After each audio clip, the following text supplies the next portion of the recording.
ভারতের রাজধানী দিল্লি পালানোর সময় শাহজালাল আন্তর্জাতিক বিমানবন্দরে আটক হয়েছেন জুনাইদ আহমেদ পলক। বিমানবন্দরের ভিআইপি লাউঞ্জ থেকে আজ মঙ্গলবার বিকেল ৩টার দিকে তাকে আটক করা হয়েছে। বেসামরিক বিমান চলাচল কর্তৃপক্ষের বেবিচক দায়িত্বশীল সূত্র বিষয়টি জানিয়েছে।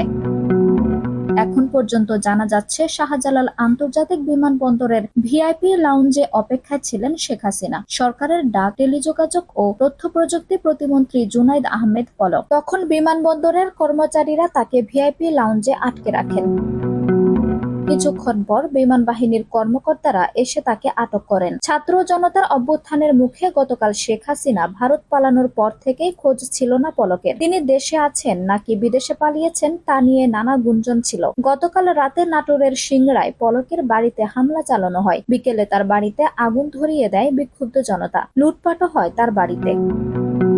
ভারতের রাজধানী দিল্লি পালানোর সময় শাহজালাল আন্তর্জাতিক বিমানবন্দরে আটক হয়েছেন জুনাইদ আহমেদ পলক। বিমানবন্দরের ভিআইপি লাউঞ্জ থেকে আজ মঙ্গলবার বিকেল ৩টার দিকে তাকে আটক করা হয়েছে। বেসামরিক বিমান চলাচল কর্তৃপক্ষের বেবিচক দায়িত্বশীল সূত্র বিষয়টি জানিয়েছে।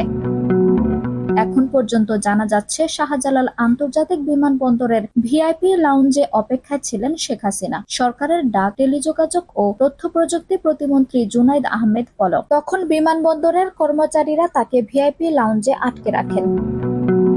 কিছুক্ষণ পর বিমান বাহিনীর কর্মকর্তারা এসে তাকে আটক করেন। ছাত্র জনতার অভ্যুত্থানের মুখে গতকাল শেখ হাসিনা ভারত পালানোর পর থেকেই খোঁজ ছিল না পলকের। তিনি দেশে আছেন নাকি বিদেশে পালিয়েছেন তা নিয়ে নানা গুঞ্জন ছিল। গতকাল রাতে নাটোরের সিংড়ায় পলকের বাড়িতে হামলা চালানো হয়। বিকেলে তার বাড়িতে আগুন ধরিয়ে দেয় বিক্ষুব্ধ জনতা। লুটপাটও হয় তার বাড়িতে।